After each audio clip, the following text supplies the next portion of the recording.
Hollywood has spent the last 20 years chasing the next Superman, Batman, or Iron Man. But every now and then a film arrives that forces us to ask a bigger question. Is it the movie that is failing, or has the audience simply moved on? The episode starts now.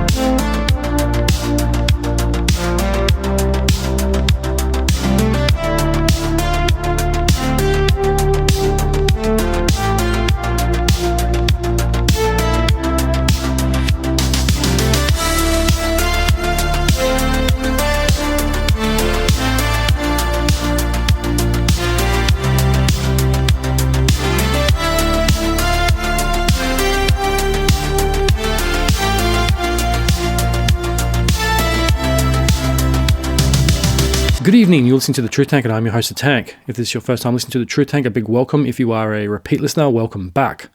On tonight's episode, we're going to be having a look at the latest installment in the DCU franchise, and that is Supergirl.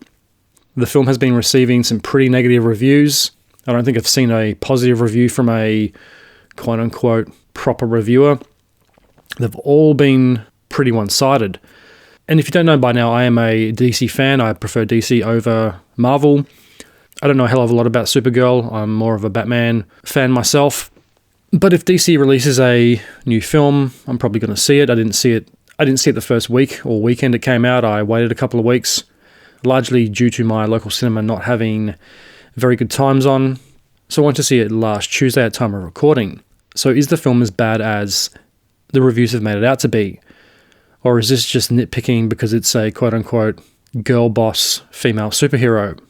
So without further ado, let's get into tonight's episode. This is episode 108 of The Truth Tank, Supergirl Review, Blockbuster or Box Office Bomb.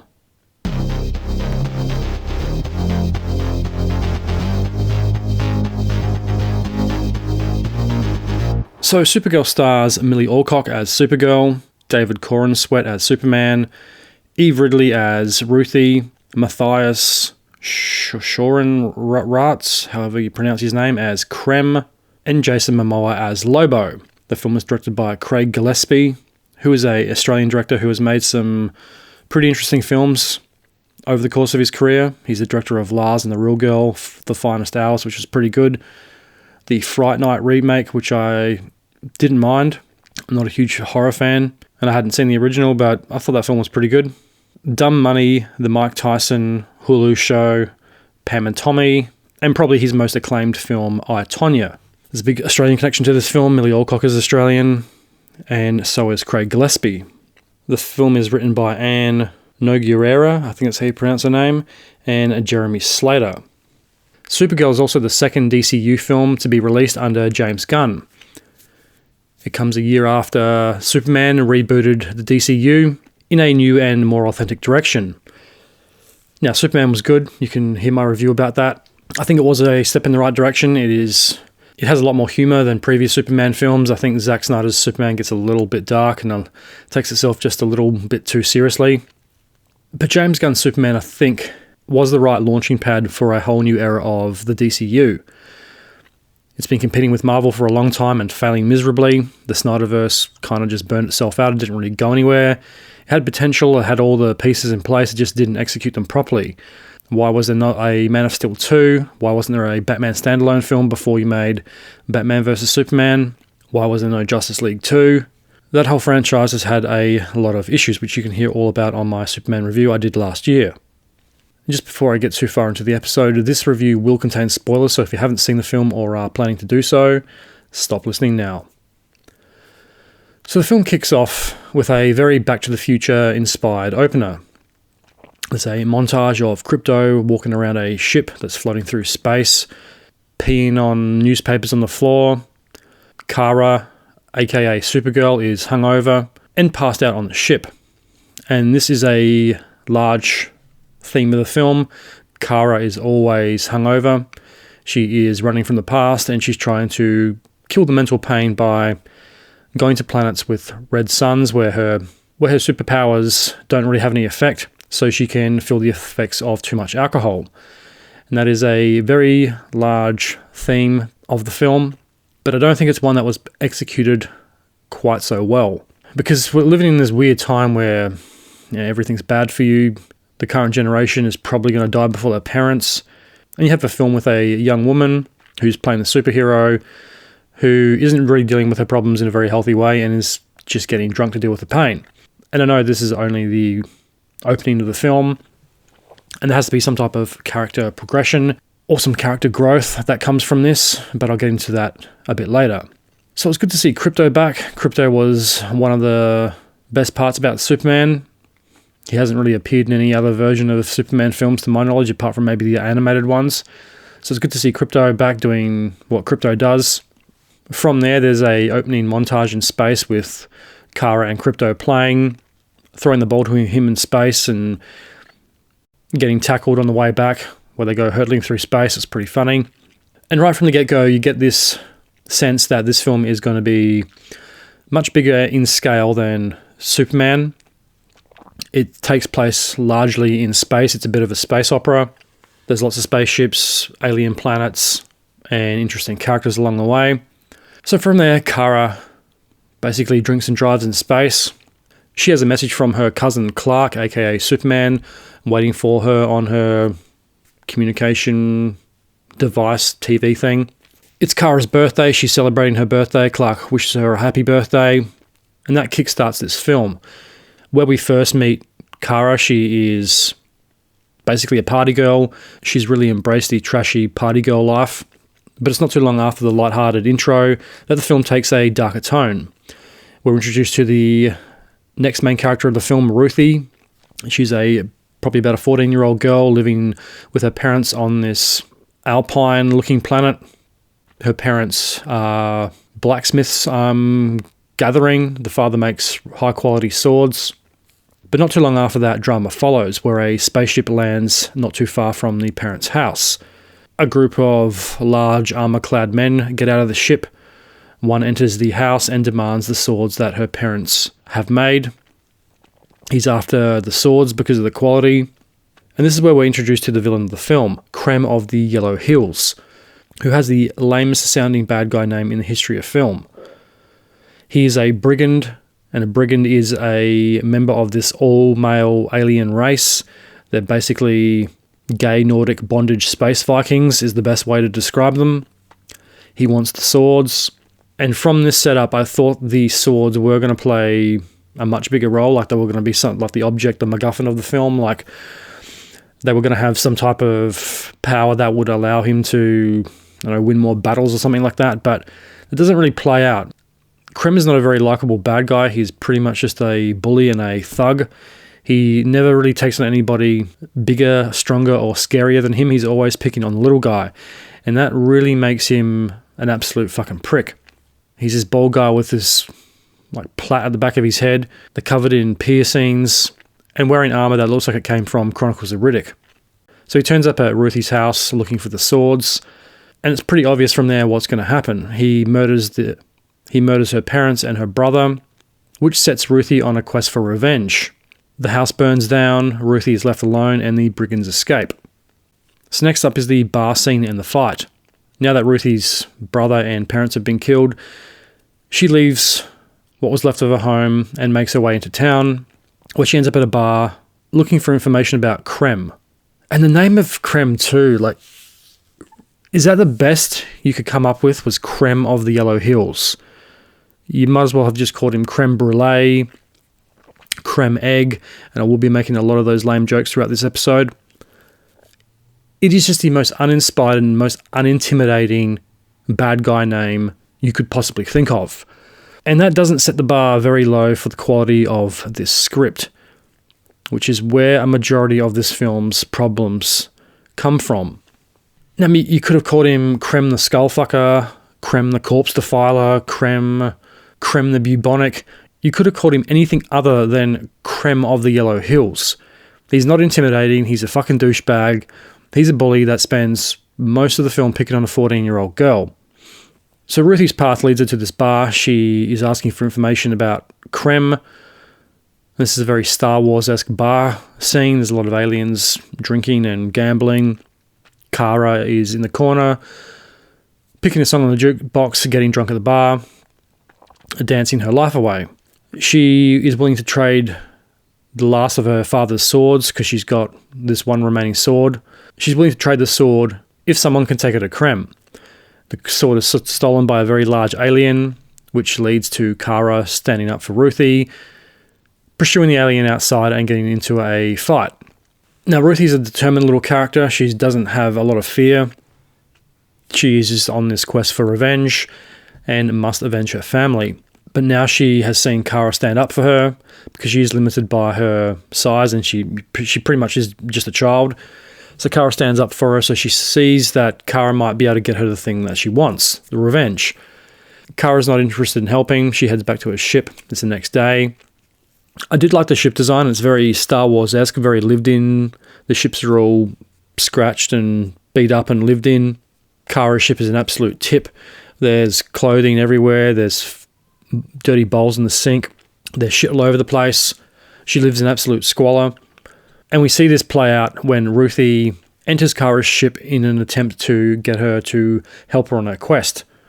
It's during the scene that Ruthye looks in the corner of the ship and sees Supergirl's suit just tossed in the corner, lying there.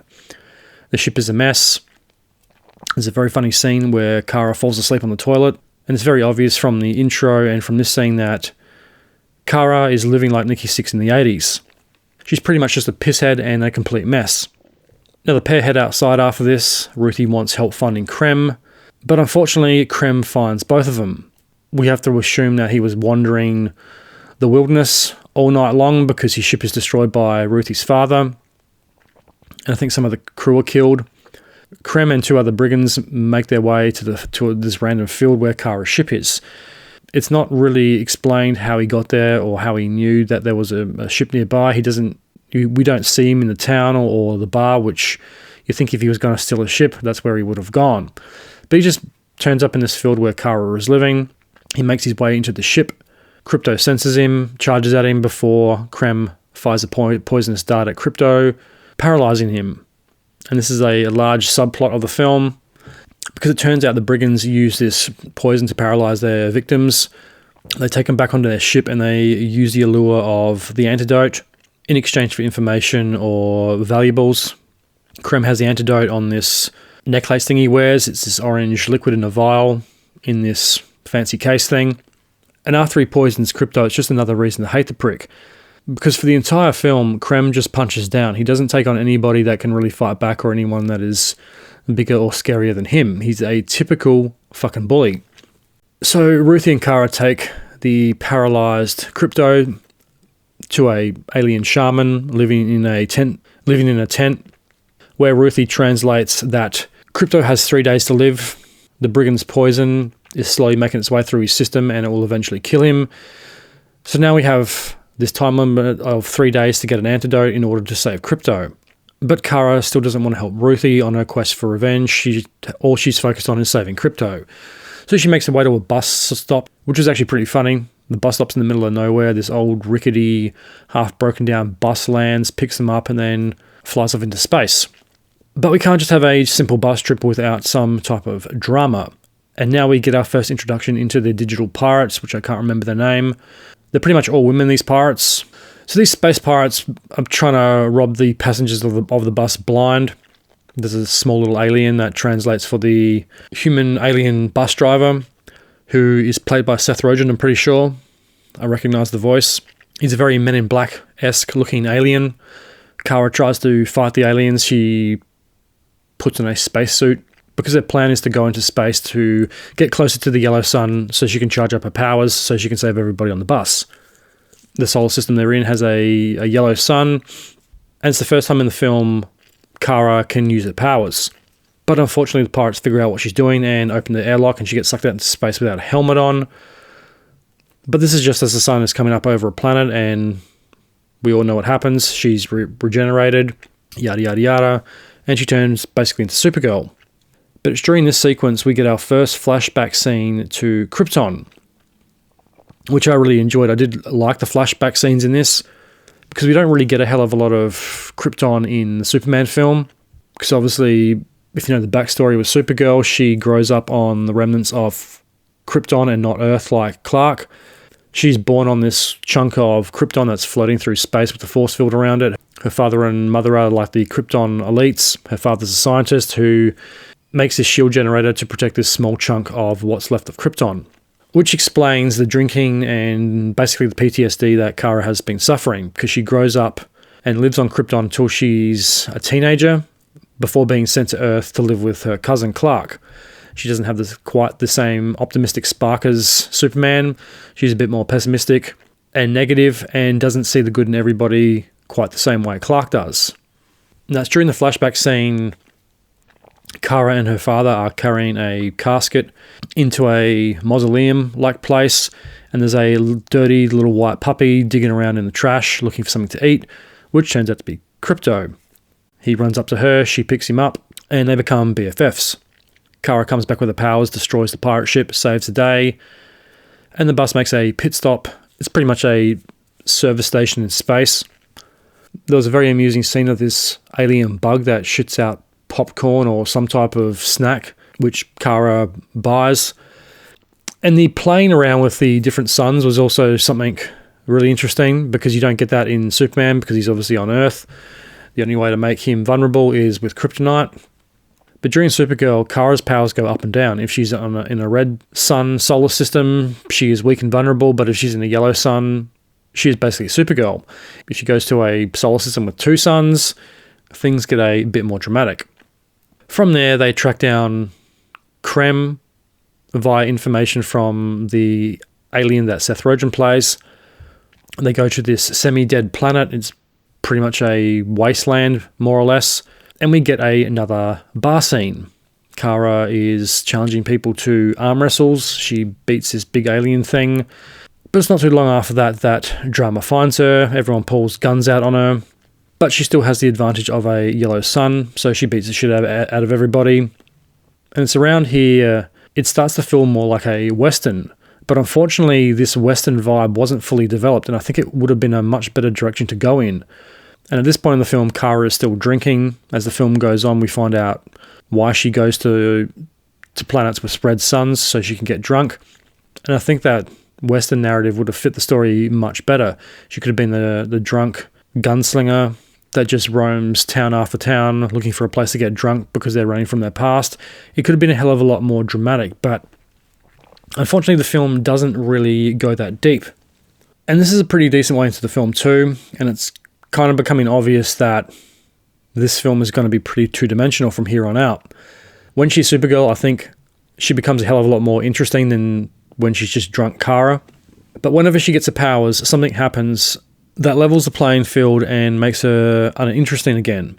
And this all could have been fixed if they had have just kind of stuck to a style, because this film, it starts off as a space opera with a drunk girl. Then she goes on this quest to find this antidote for a dog. Then there's a little bit of Western in here, and then things go another direction a little later on. And it's during the bar scene that we're introduced to Lobo, played by Jason Momoa. And honestly, this is probably one of the biggest draw cards for the film for me. I love Jason Momoa. I don't know too much about Lobo, but I did know he was playing Lobo, and he's got a Lobo movie coming out. He's the perfect casting choice for Lobo. Lobo's intro was cool, but I think it could have been better because it's the same kind of generic anti-hero intro we've seen in so many other films. And once again, it has that Western vibe, and it would have been much better if they just leaned more heavily into that vibe rather than her get into a fight, a bunch of people pull guns out, they start shooting, she starts beating everybody up, and then you get this big gloved hand on a table with a drink, and you see the cigar, and this big mysterious character just sitting in the corner of the bar watching all this play out.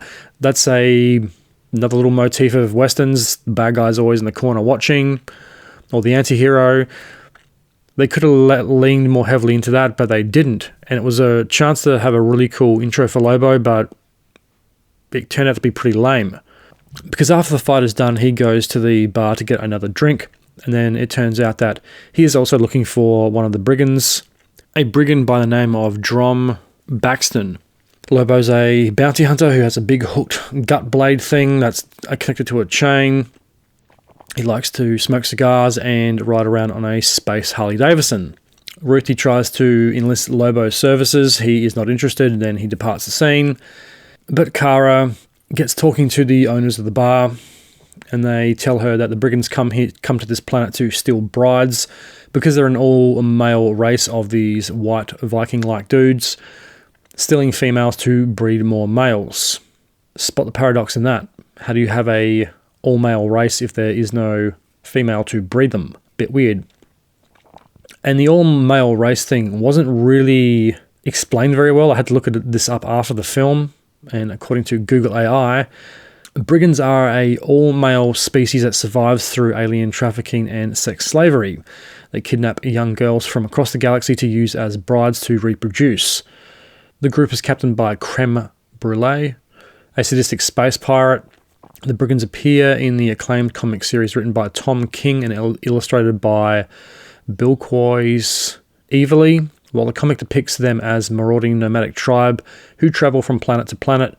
Screenwriter Anna Nogueira slightly reimagined them for the film adaptation to focus specifically on their reproduction through kidnapping. And I wonder why she put that narrative in there.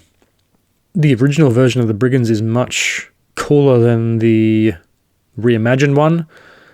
Having a tribe of nomadic marauding space Vikings would have been a hell of a lot better way to go than sex trafficking space Vikings. And that's where the film shifts again. It's not too long after we find out that Kara's being double-crossed by the bar owners because Krem of the Brûlée kidnapped their daughter. The bar owners have contacted someone who has contacted Krem, and they're going to exchange Kara for the daughter, or so they think. So they poison Kara with the same paralyzing agent used to paralyze Krypto. But due to her being on a planet with a yellow sun, the side effects aren't as bad. It basically just makes her sick and slows her down, but she has a run-in with Krem. He turns up at the house. He beats the shit out of her. She narrowly escapes, which leads to a big fight in the main square of town. And now we get this sex trafficking, kidnapping storyline, which was unexpected, but also really dark for a DCU movie. This big ship is hovering over the town. It's got these tank things attached to these cables, and they're basically full of young girls and women in these like white robes that have been stolen by the brigands for breeding. And it's turned into this sex trafficking story, which, to my knowledge, Sound of Freedom is one of the few films I've seen that's even touched this topic. So it was really weird putting it into a comic book movie. I'm not saying it's a good thing or a bad thing. It was just a interesting creative choice, and maybe the writer is trying to push that message about sex trafficking because it is a real thing, and it's become one that is basically becoming all too common and familiar on the news. And it's an issue I don't think gets enough attention by the news media or journalism. There's not enough people talking about it. So maybe it's a good thing that they went for that angle. It was just a bit of a curveball, you could say. So the square is full of brigands who are holding these girls hostage. But never fear, a Lobo comes to the rescue. He starts cutting the cables of the tanks, and they all start crashing to the ground. This was a cool scene. It's nothing overly new that we haven't seen before. Lobo and Supergirl are cutting their way through the hordes of brigands. And that's one of the issues, is because you never really feel like the brigands are that big of a threat. They're never really treated as menacing or overly threatening, not to the heroes of the story. To the brides and to the townspeople, yes, they are a threat because they have weapons and armor, but they are just bullies. And not once in this scene did I think that Supergirl was in any type of peril or anything, or Lobo. Lobo turns up to collect the bounty on Drom. He doesn't really care about Supergirl's mission or anything, or Ruthie's. He just wants to collect the bounty so he can get paid. But not too long afterwards, there's a scene, Supergirl's up in the air. She's looking down an alleyway. You see the girl that was meant to be traded for Kara, and the parents in an alley. They're confronted by Krem, who brutally kills the entire family with his axe. Ruthye blames Kara for the death of the family, which, yeah, in a way, it kind of was her fault because Ruthye has a chance to kill Krem up on this roof. Kara stops her because she doesn't want her going down the same path of revenge that so many others have. And it seems to me that Kara has inside knowledge of what revenge does to you, because she keeps telling her throughout the film you don't want this like weighing on your conscience because it won't give you what you want. It's not going to bring your parents back, but it's also going to scar you for life. And she's trying to protect her from making those mistakes. And Ruthie's pretty much a 14-year-old girl that doesn't really know much better.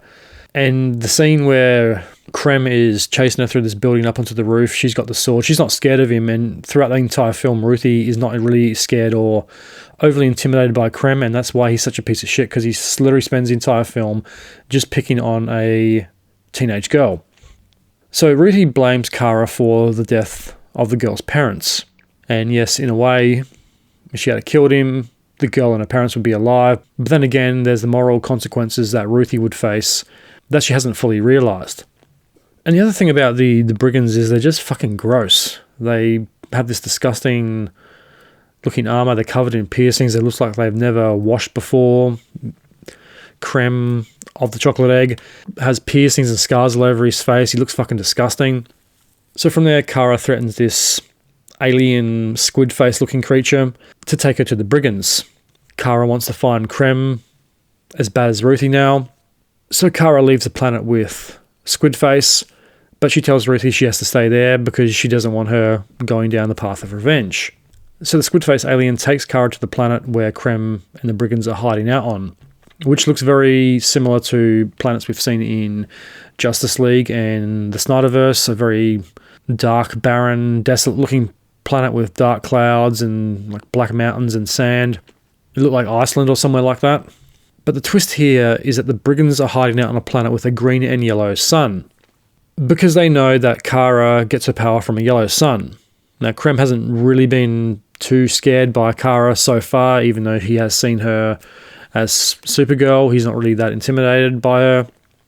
But the green sun does poison Kara, and I think it's safe to assume that it's some form of kryptonite that causes the sun to go green, so she basically has radiation poisoning whenever there's the green sun. So she takes a couple of steps out onto this new planet before basically collapsing, but lucky for her, Ruthye stows away in the ship and drags Kara to safety to a cave nearby. She also brings her the Supergirl suit, which so far she hasn't worn during the film yet. The entire movie she's either wearing like a brown duster trench coat, brown knee-high boots, and I think like a blue top or something like that, or a red top, and like space jeans or something like that. The planet also looks like Ruthie's homeworld, but I guess we know it's not because that didn't have a green sun, because I don't know if Kara would have gone to it, but at the same time, she doesn't really know she is affected by the green sun until she gets to a planet with the green sun, which was half the trap set by the brigands. So Kara is slowly dying in this cave. Ruthye goes to get her some water. She goes to a creek and sees a brigand taking a bath just before she is caught and taken captive back to Krem's ship. So from here we get the second Krypton scene and more backstory. And I really liked the aesthetic design of Krypton. I think it gets the visual elements of Krypton right. It blends parts of the comic with the older Superman movies in terms of the clothing and architecture. It has a very futuristic retro Earth look to it. Kara's parents and a lot of other people wear these light-coloured, very regal-looking robes. I think it does really capture parts of the comic that I think were missed in the Snyder-verse, especially the Man of Steel. I mean, I did like the armour Russell Crowe wears and the General Zod armour, but everything is very militaristic and very aggressive looking. I did like Jor-El's robes from Man of Steel, but I think this is more on par with the comics and the source material. I'm not a huge Superman fan, so I might be wrong about that. So it's during this very dramatic flashback we see Kryptonite basically crumbling. The core has been ruptured. Kara's father is Superman's uncle. There's a cool scene of everybody running to these shelters, and you see Kal-El's ship, aka Superman, being launched into space. Now, as we all know, Superman's a baby when he leaves, so he doesn't really grow up knowing kryptonite the same way Kara does. But also Kara isn't born yet, which is why there's the age gap. So Kara's father is the one that makes a force field around this chunk of Krypton and basically saves everybody. But not too long after that, they discover kryptonite. Due to the planet breaking apart, it has released this crystalline material, kind of like uranium, and is slowly poisoning everybody that is living under this chunk of kryptonite floating through space. Which also makes you wonder, if it was broken apart, wouldn't it just float through space because it doesn't exactly have a magnetic field? It's not orbiting anywhere. Wouldn't they just be, I don't know, endlessly rotating? Once again, I don't know too much about the backstory of it. Maybe the force field machine stabilizes the chunk of kryptonite so it doesn't spin endlessly throughout space. I don't know.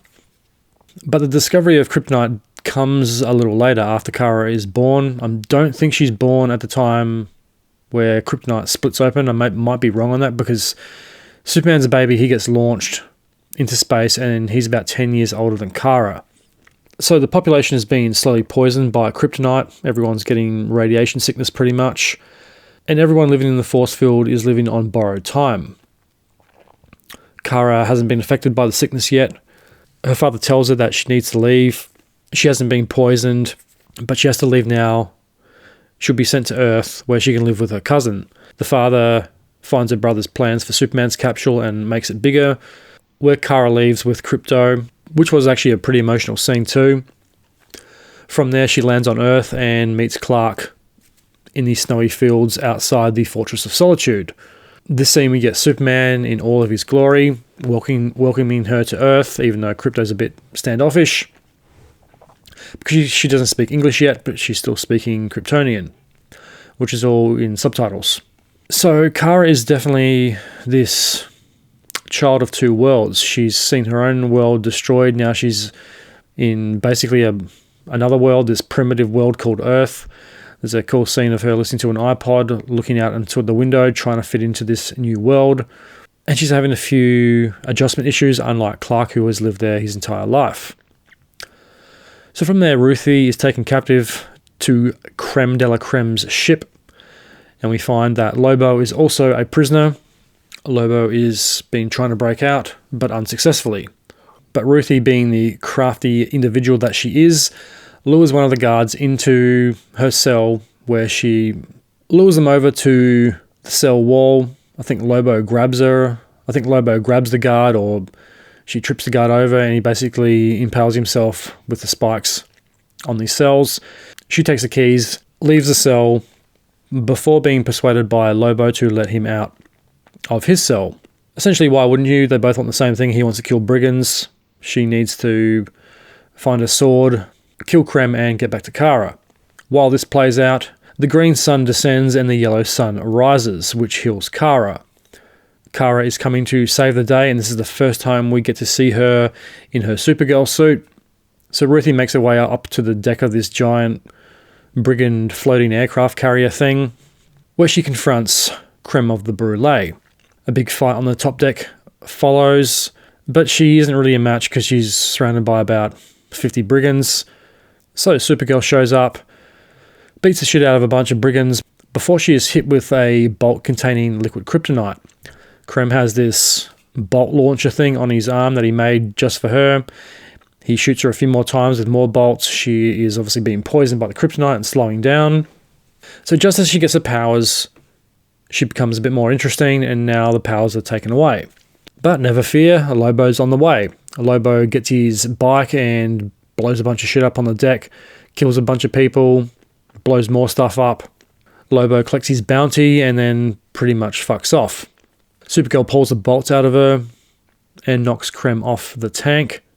But Ruthye is attached to this cable that's attached to Krem, and they both fall off onto the tank suspended by the cables. Supergirl kills a bunch of baddies, the ship crashes, and the fight continues on the ground in this very Mad Max style bike and vehicle circle. It looked like a scene from Furiosa. Ruthye, once again, she's a teenage girl. She's standing there with a sword. A bunch of brigands are circling her in vehicles, which is really overkill because, like, how big of pussies are these guys? They can't even fucking fight a 14-year-old girl. They need, like, 20 of them on these vehicles surrounding her. just to try to intimidate her. And as I mentioned before, Krem isn't a good bad guy. He spends the entire film trying to intimidate and bully a 14-year-old girl. And he fails every time. She outsmarts him. So Ruthie's surrounded in this Mad Max circle. Kara comes to the rescue. She takes out the bad guys. But there's still an issue. The brides are still in the hull of the ship that has crashed, and the ship is going to blow up any minute. So Supergirl flies into the ship past Krem to save the brides, which she does. Which is kind of obvious that she was going to save the day. But there's still one big issue, Krem. Krem was thrown off the tank before the ship crashes. He is slightly injured, but makes his way off into the desolate-looking wilderness to try to find Ruthie. And really, like, he should have just fucked off the planet. Like, this bad guy sucks completely. He's not a good bad guy. He can't even really be a bad guy because he's been outsmarted by Ruthie every time he does try to be threatening. But not too long after that, Ruthie catches up with Krem. Kara stops her from getting revenge and being haunted for the rest of her life. So Ruthie turns her back on revenge. Now Krem says something to Supergirl like, "I'll never stop looking for her, I'll hunt her down, and I'm going to kill her," and yada yada yada. Right before Kara picks up the sword and stabs Krem in the throat. There's also a lack of blood in this scene too. Krem has just been stabbed in the fucking throat, and there's not a drop of blood. I know it's it's an M-rated movie, kind of aimed at a younger audience. A little bit of blood, I don't think it would have been too edgy. They could have had a little bit of realism, and I am obsessed with realism, which you will get to hear all about on my next film review. So, the big bad guy, who isn't such a big bad guy, is dead. Ruthie morally stays intact. Kara takes the guilt and the moral weight of the revenge, which is the complete opposite to what Superman would have done, because Superman wouldn't have killed anybody. But Kara isn't Superman. She doesn't see the good in people and doesn't believe everybody can be saved. And in this case, I think she's right, because this guy is just a piece of shit. He's a fucking bully, and I don't think anyone really cares that he gets killed at the end of it. I was kind of expecting him to get killed. I didn't really see him playing a bigger role in the MCU, so unlike Marvel, where no one really seems to die, and if they do, they only come back 2 films later, I think killing him off was the right choice. He doesn't have a real big impact on the film either, and I think it was better just to kill him off and move on. Superman would have saved him, and then he would have locked him up in a jail in Metropolis somewhere, and then he would have appeared in another film after he'd broken out of jail. So Kara grabs the antidote from Krem's corpse and returns to Krypto, saving him just in time.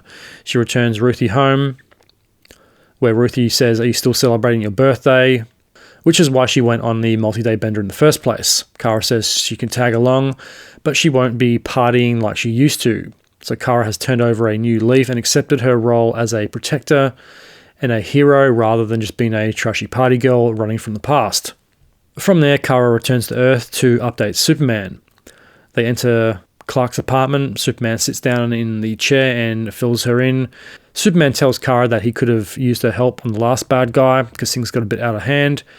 Right before Krypto enters the apartment and does what Krypto does, pretty much trashing it, which I think is going to probably lead into the next film. And that brings the film to an end. So all in all, Supergirl is a pretty average film. It's not the best follow-up to Superman. I think Superman launches the new DCU in the right direction. I just think this is a pretty piss-poor follow-up, to be honest. And I think the criticism about this film is warranted. It's getting negative reviews across the board for a reason. I think DC really needed to do better if they want the DCU to survive, because this film is forgettable. I'd forgotten most of it by Wednesday after seeing it Tuesday morning. I think DC really needs to lift the bar, because if you look at the model set by Marvel, what do they have? They had Iron Man was the first film, and what was the second movie after that? Thor, then Captain America. So there was a very distinctive direction they wanted to go in. I just don't think Supergirl is the neatest or nicest chapter of the next phase of the DCU. And this is combined with pretty average directing. The direction of this film wasn't always clear. There are some very jumpy scenes that kind of jump around a bit. Like they're in the bar one minute, then in the next minute they're like in an apartment somewhere. There was a couple of like directing and editing choices in there that didn't always make things transition very smoothly.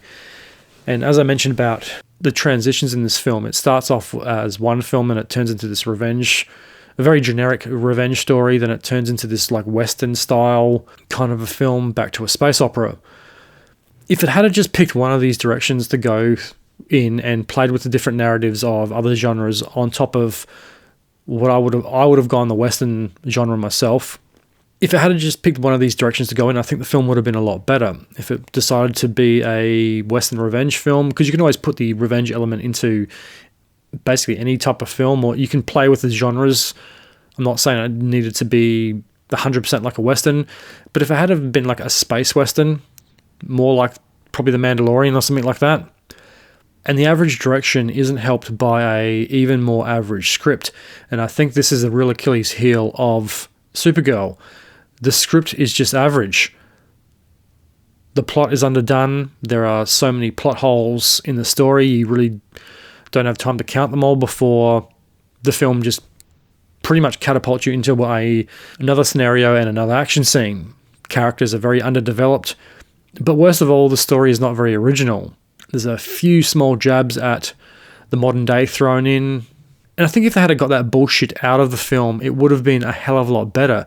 Make Supergirl more relatable, make her more flawed than she already is, make her more vulnerable, and I think you would have had a much better film.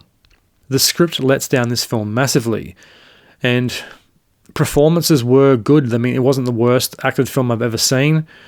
Millie Alcock does a decent job of playing Supergirl. I think the shit Millie Alcock has copped over her acting and her looks is really unfair. She does a pretty good job of playing Supergirl, but unfortunately she can only do so much with the material that she has, and that material is not very good. Eve Ridley does a great job of playing Ruthye. I thought she was probably the standout. And of course, Corin Sweat as Superman. But I think the biggest standout was probably Jason Momoa. He was great as Lobo. I am looking forward to the Lobo film more now after seeing him in this. And as I said before, Jason Momoa was the draw card, and I think we needed more Lobo in this movie. And I think more Krypton. Because the film isn't very long. It's only like 104 minutes. It's the shortest film I've seen in the theatre in a very long time, because everything I seem to see is like 130, 140 minutes. The next film I'm seeing is The Odyssey, and that is like 250-something minutes. But I think we needed more Lobo, and we definitely needed more Krypto, because Lobo steals the show in the scenes that he is in. He's not in a lot of it. But unfortunately, I don't think the message of Supergirl is quite translated as good as it could have been. Because when we first meet Kara, she is basically a mess. Her hair is filthy. She looks like she hasn't slept in a week because she's always on the piss. Life is just a giant piss up, and I'm not sure that is the best message, even for a flawed hero. I think the flawed hero angle could have been done a lot better, and it has been done better in other films before. I think more care for the characters would have gone a long way. More character development would have made this film a lot better. The story is so generic. It is very, like I said, I forgot half of it the day after I saw it. It made such a little impact. And I really think this movie could have been a lot better if they made Kara more flawed, and if the writers had have lent more into the PTSD angle rather than just a drunk party girl. And I think that would have made the redemption of a hero narrative a lot more powerful. But unfortunately, the writers played it generic and safe. But all in all, I'd give Supergirl a 2.5 out of 5. And that concludes the film review portion of the show. And this brings up the next question. Why did Supergirl fail? Is it because it's a female hero? Or is it just an average film? Part 2. Why did Supergirl fail? When Supergirl was announced, DC hoped lightning would strike twice. James Gunn's new DC universe had finally found its footing with 2005's Superman. Audiences responded, and suddenly people were talking about DC with optimism again. And people hadn't spoken about DC with optimism in quite a number of years, because there really wasn't anything to be optimistic about. The last DC Snyder-verse film was Aquaman 2. I can't even remember the name of that film. Aquaman, Age of Atlantis, Kingdom of Atlantis, whatever it was called. And that was pretty fucking average. And before that, you had Wonder Woman 1982, and not a lot else. Blue Beetle, yeah, that's pretty much it. There was no standalone Batman Snyderverse film. There was the Matt Reeves Batman, of course, which is a masterpiece, but that's not connected to the Snyderverse. There was no Man of Steel 2. And I think even with Aquaman, that had been delayed by a couple of years because of the writer's strikes and all that other crap that had gone on. And that was pretty average, and that was the last of the Snyderverse films, and it didn't really make much of a bang. So DC fans haven't had a lot to be optimistic about for a very long time. I think the last time DC fans were really optimistic was the announcement of the Justice League Snyder Cut, which you should know my thoughts on already. Yeah, it was good. I don't think it was great or fantastic or revolutionary or anything. It was a longer version of Justice League, the theatrical version. But Superman in 2025 brought with it optimism for DC fans. The film was a critical and box office success. It made $618.7 million worldwide, making it the highest grossing superhero film of 2005. There were a few superhero films released in 2005. There was Captain America, Brave New World. There's another one I can't remember. And of course the big one in August of last year, The Fantastic Four. And Superman came out on top. Then came Supergirl. On paper, it had everything going for it: a popular comic storyline, a character that people loved, a fresh creative team, and connections to the new DC universe. So, in other words, the groundwork had already been laid with Superman to connect Supergirl back to Superman and to the bigger DC universe. So, why didn't audiences show up? The easy answer is to blame marketing or superhero fatigue, but I think it's more complicated than that. The first problem is timing. The superhero genre has changed dramatically since 2019. During Marvel's peak, audiences would watch almost anything with a cape or a hero because every movie felt like another chapter in a larger story. Today, that's no longer enough. People aren't buying tickets simply because a film belongs to a cinematic universe. They're asking one question: why should I care about this character? And that's a much higher bar to attain. The second issue is character recognition. If you ask anyone to name 10 superheroes, Superman usually appears on the top of that list, or pretty high up there. Batman, which would be my number one, Spider-Man, Wonder Woman, Iron Man, Captain America. But Supergirl, outside of comic readers, she is often viewed as the female Superman, which isn't entirely fair. Her comic history is far more interesting in some regards than Superman's, but perception does matter. When you're asking audiences to spend money on a theatrical experience, familiarity helps enormously. And then there's the marketing challenge. And as I've been saying for a number of years now, modern trailers often reveal way too much of the film while simultaneously telling audiences very little. They show explosions, alien worlds, epic music, spectacular visual effects, but if the viewers don't connect emotionally with the protagonist, the spectacle of the film becomes background noise. And just to touch on epic music, I have noticed this in a lot of trailers in the last couple of years, specifically superhero films. They always pick a popular rock song like Guns N' Roses' Sweet Child of Mine, or I can't remember the song they used for the trailer of Supergirl, but I saw the trailer a few times and it didn't really make me want to see the film. I actually got really annoyed by hearing the music in it. And the song is What Becomes of the Brokenhearted by Jimmy Ruffin. I just had to Google it. And the epic version of that was so fucking annoying. Every time I saw that trailer, I just completely switched off. The last, I think, 3 films I've seen, I saw the trailer for Supergirl, and it was fucking irritating. And I hate it when they do that epic music where they take a song that isn't really meant to be epic. It's a rock song or a classic hit song, whatever it happens to be, and they turn it into this really drawn out epic version of the song, and it's fucking cringy because that is a symptom, I believe wholeheartedly, of modern day hype culture. I've seen this so many times where they take a song, they draw it out, they make it big and operatic, and it fucking sucks. Another quote-unquote epic version of a song is that fucking song from the 70s, I Run So Far Away. I've heard that as a quote-unquote epic version, and it is fucking cringy. It makes me so angry when I hear it. There's a woman who sings it, I don't know who it is. It's so drawn out, and she makes every note sound, "I run so far away, I couldn't get away." Fucking sing the song how it is meant to be sung. I fucking hate it. Epic music in trailers needs to fucking stop. I don't know what it is about modern day film studios, but they don't really seem to get why their movies suck or are failing. They don't seem to be able to read the audience or understand why people aren't showing up to their movies. They keep pumping out these $200, $300 million blockbusters that don't turn a profit, yet they can't figure out why.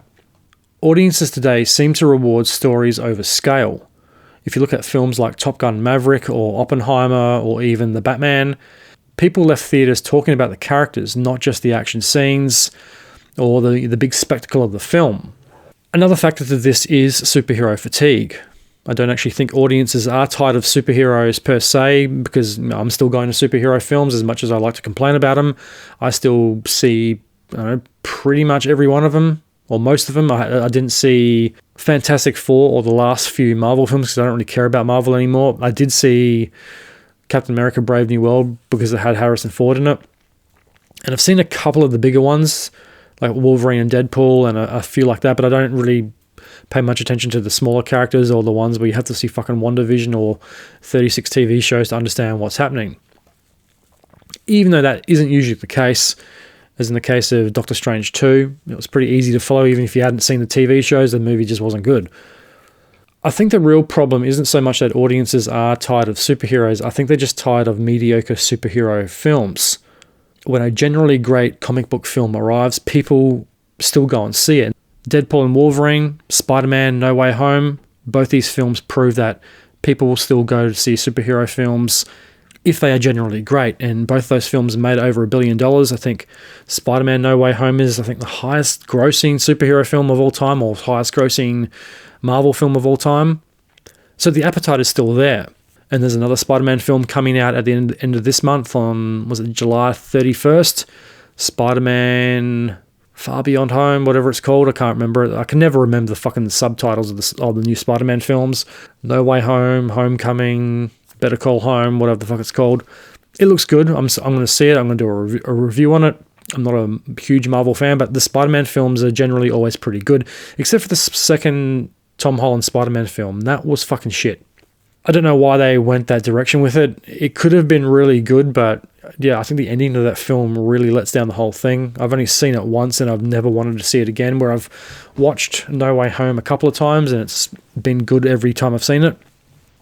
I am looking forward to the new one. I think they're finally on the right direction to Spider-Man, and it also helps putting the Punisher in it, because who doesn't love the Punisher? Deadpool and Wolverine and Spider-Man do prove that the appetite for superhero films is still there. What has disappeared is blind loyalty, especially blind loyalty to mediocre films. Studios used to receive the benefit of the doubt. Now they have to earn every single ticket sale. There is also an identity problem facing DC. For over a decade, the brand has struggled with constant reboots, cancelled projects, and changing creative directions. I think that is a huge part of why DC has been so unstable. We've gone from the Snyder-verse to the Matt Reeves standalone Batman that exists in its own time and space, which I do really enjoy. I think that is the right direction to take Batman in, because we've seen so many different versions of Batman over the years. I think the Matt Reeves Batman is closest to the comic book Batman and the video games, where Batman is more of a detective. That's a little bit in the Nolan versions, but not too much, because they did change a lot of things with that, because Nolan takes Batman in a completely different direction, but all directions of Batman do seem to work. So Matt Reeves' Batman pops up in between the death of the Snyderverse and the start of James Gunn's DCU.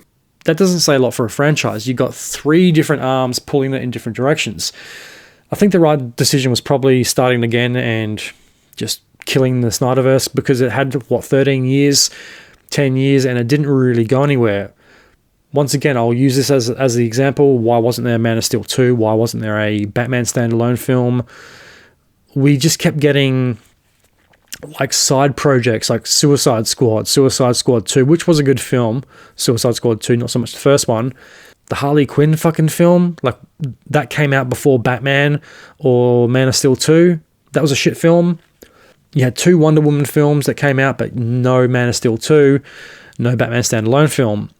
If Batman and Superman are your central characters and the central pillars of the DCU as a whole, you would think that those projects would get prioritization over Harley Quinn or a second Suicide Squad film. Because if you had the money and the time and the resources to make 2 Suicide Squads, 2 Aquamans, 2 Wonder Womans, and multiple Harley Quinn films, you would think you have enough resources to put into Batman or to Superman, but that never happened. And I think that was the biggest flaw and the death blow to the DCU. And then you had all those cancelled projects in between that.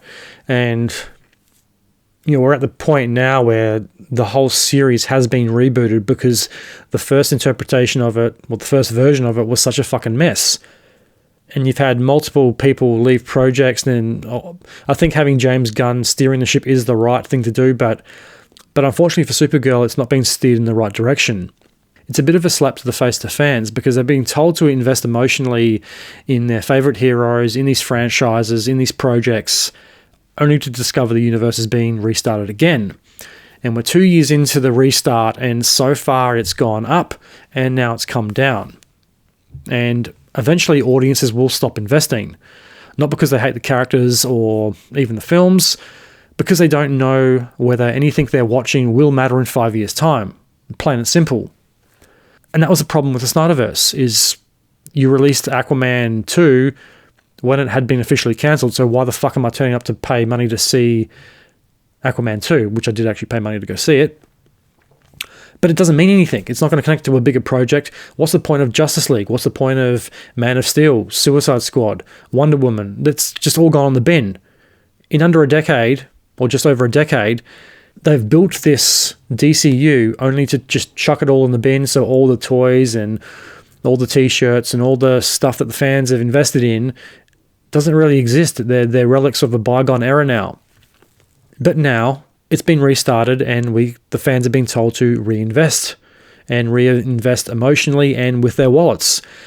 And unfortunately, if you do this enough, people aren't going to show up, because Marvel's never rebooted or restarted itself. They've had shit films, they've had crap TV shows, they've had their problems, but they've always worked it out. They've always gone with the flow, so to say. They've had projects that have gone up, and they've had ones that have just completely crashed, but they all still connect. They don't restart them, they just include them and move on, because not every film is going to appeal to every section of the superhero going audience. And look, I'm an example of that. I don't watch the TV shows. I don't particularly care in them. I don't want to watch 28 shows to understand a plot of a film perfectly. I don't really care about some of the smaller films. I haven't really been too inspired to watch Fantastic Four. I heard it's a good film, probably is. If they made another Iron Man film, I would probably go to see that, because I do like Tony Stark and I like what Robert Downey Jr. did. I'm not too hyped about the new Avengers. I think that's a bit of a cop-out, casting Downey Jr. as the bad guy this time, but it could be a great film. They're bringing back Steve Rogers. Once again, I don't know how, because I haven't really been paying attention. But I'm not going to see it on the first day. I'm not a Marvel fanboy. I'll probably wait a week or two, but I'm still going to go see it eventually. I probably won't invest financially or emotionally in the next 2 or 3 projects that come before or after the Avengers or an Iron Man, but I will still see a few films here and there. And unlike DC, I'll probably see all the films in the cinema, because I do like DC more than Marvel. But fans need to know that 2025 Superman and 2026's Supergirl are still going to be relevant in 4 to 5 years' time and not rebooted again. And that problem James Gunn is trying to solve. But rebuilding takes trust, and it also takes time. And perhaps that is the biggest lesson. Hollywood spent years believing intellectual property was enough. Buy a famous character, spend $200 million in the film, connect it to a bigger cinematic universe, and success would automatically follow. Well, that formula doesn't seem to work anymore. Today's audiences want authenticity. They want honesty. They want memorable characters, and they want stories worth discussing long after the credits roll. The logo is simply not enough anymore to get fans in the door. Maybe the real story isn't that Supergirl failed. Maybe it's that audiences have become far more selective than Hollywood expected. After years of sequels, reboots, and interconnected universes, viewers aren't rejecting superheroes, they're just rejecting the idea that every superhero movie deserves their time simply because it exists. And if that's true, then Supergirl isn't the end of the story. It's another warning shot in the battle over the future of blockbuster cinema. Why superhero movies keep failing. There was a time when superhero movies couldn't miss. Marvel was breaking box office records almost every year. DC finally found success with films like Wonder Woman and Aquaman. But somewhere along the way, audiences stopped showing up. So if the new Supergirl film struggles, it won't simply be because of one character. It will be because it's entering one of the toughest environments superhero movies have ever faced. Over the past 5 years, we've seen something remarkable happen. The genre that once dominated cinemas has become one of Hollywood's biggest question marks. Films that would have been guaranteed billion-dollar success 10 years ago are now struggling to break even. So what has changed? Superhero fatigue? The first explanation everyone reaches for is superhero fatigue, unsurprisingly. And it's a convenient phase, but I don't think it's entirely accurate or explains the downturn in superhero films. People aren't tired of superhero films, as we've already seen. They're tired of mediocre superhero movies. Top Gun Maverick proved audiences will still turn up for a blockbuster spectacle. Dune proved they'll sit through nearly 3 hours of world building.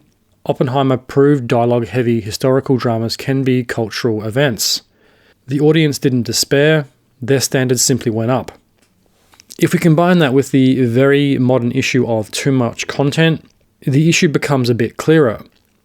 One problem is the sheer volume of content.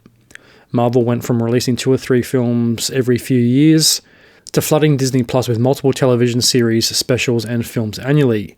Keeping up became homework and it became tedious. And that's on top of the mountains of content they already have through their own Disney projects, Star Wars, and 20th Century Fox. You combine that with Netflix, Hulu, Amazon, HBO, and every other streaming service out there, and that's a hell of a lot of content spread over multiple content platforms.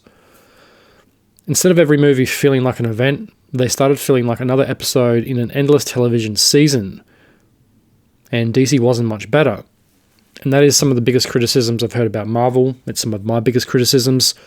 I don't want to have to watch 22 television shows to understand the next movie.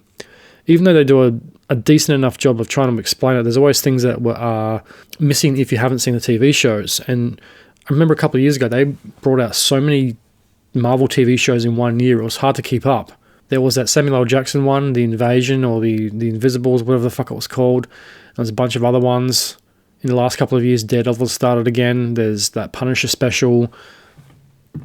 There's too much fucking content out there. And honestly, I got a life. I want to go outside and enjoy the sunshine. I don't want to sit in a fucking room watching TV all day, because that also factors into the unhealthy obesity epidemic that is spreading throughout the Western world. We're so used to having our preferences on an algorithm and having our content curated by these streaming services.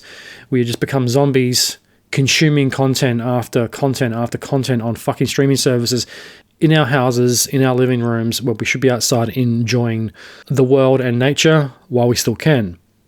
And as we've already seen, DC wasn't much better, with constant reboots, cancelled projects, changing leaderships, actors and directors coming and going, and an entire cinematic universe reset before audiences really had time to care in the first cinematic universe that was reset.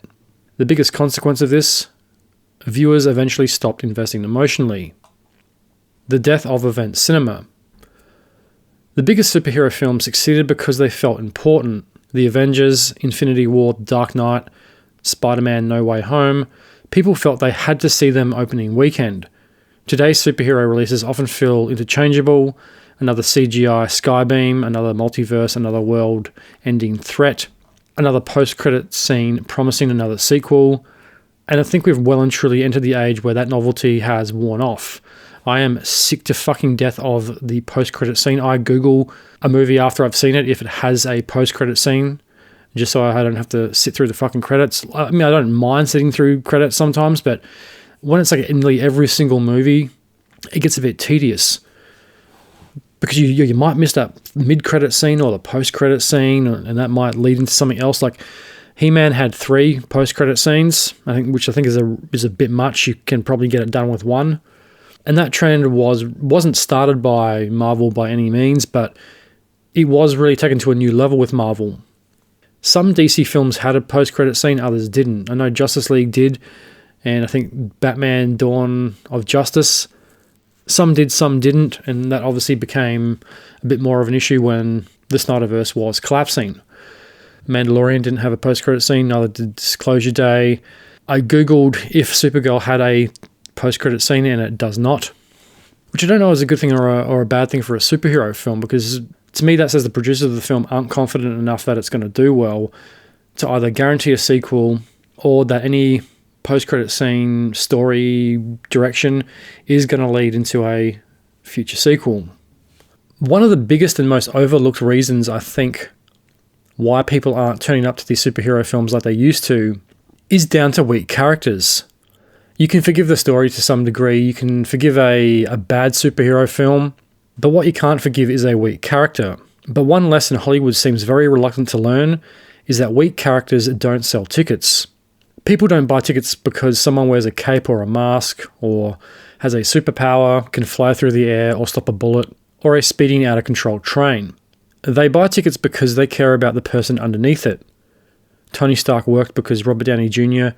made him flawed. And I think if the writers of Supergirl had have taken a leaf out of Robert Downey Jr.'s book and out of Iron Man, they could have turned Kara into a far more compelling character. Because Tony Stark is flawed, he's unlikable in some parts, in some scenes you just downright hate him because he's an arrogant prick. But you do still care because Robert Downey Jr. makes it work. And the same goes for Batman. Batman's a very dark and deeply disturbed character, but we always show up to see the new version of Batman. And no matter who plays Batman, they always add their spin and bits of their personality to it. Christian Bale is a very different Batman to the other versions we've seen, but it still works. Robert Pattinson's Batman is a bit more dark and emo, but once again, it still works. He's flawed, but he's also realistic, and he's also relatable. Supergirl, on the other hand, isn't really relatable. Some parts she's not really even that likable, but she doesn't feel realistic. Now, another example would be Logan. Logan worked because Hugh Jackman's Wolverine finally had something to lose. He was vulnerable. He wasn't the indestructible killing machine we had seen over the course of the last 7 or so films. Using Batman as another example, the Batman succeeded because Bruce Wayne felt broken and psychologically damaged. The most important part to a superhero film is a strong character first and superpower second. These characteristics help make characters realistic and relatable, but more importantly, they keep people showing up to see the next installment, paying their hard-earned money to see the next Batman story, or investing in the new Batman story or the new Iron Man. But when studios focus more on the spectacle rather than the character, audiences start to notice. And then we have the other elephant in the room, and that is the CGI problem. Modern superhero films often suffer from the same criticism. Too much computer-generated action, not enough practical filmmaking. When everything on screen is digital, nothing feels real or dangerous. And when we compare that with other big-budget action event spectacle films, it's not very hard to see what makes those films successful or profitable. If we compare modern superhero films to Christopher Nolan's Tenet, he crashed a real plane into a real building, or the mountains of practical effects in Mad Max Fury Road. And that film should be a university lesson on how to make an action film. While there are special effects in that film, obviously, most of the key action scenes are all practically filmed. There might be some environmental and background enhancements, but when you see a whole convoy of trucks and cars hurtling through the desert, they're actually real vehicles in a real desert.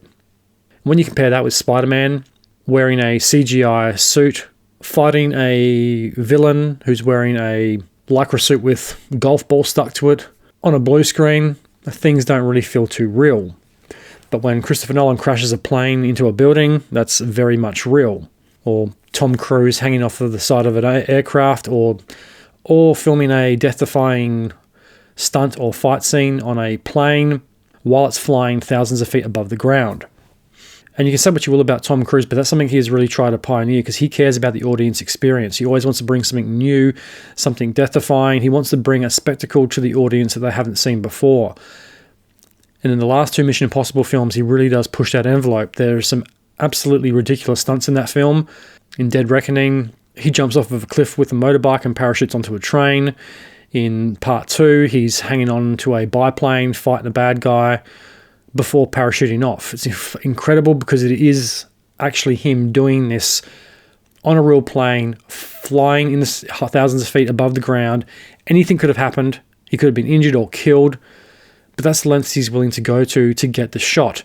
And modern superhero films just take the lazy way out. They're not willing to do this type of shit anymore, whether it be because of cost or it's just safer to do shit on a green screen in a set somewhere. I know the new Spider-Man film utilized a truck rig that had Tom Holland or the stuntman swinging underneath it, so it looked like he was swinging in between buildings, which is a cool practical way to shoot things.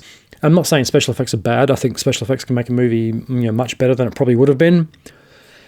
The over-reliance on visual effects has become very tedious because it seemed like every batch of Marvel films especially were just so overloaded with the visual effects. That was the core focus of the film, not the character, not the story or how it connected to another film.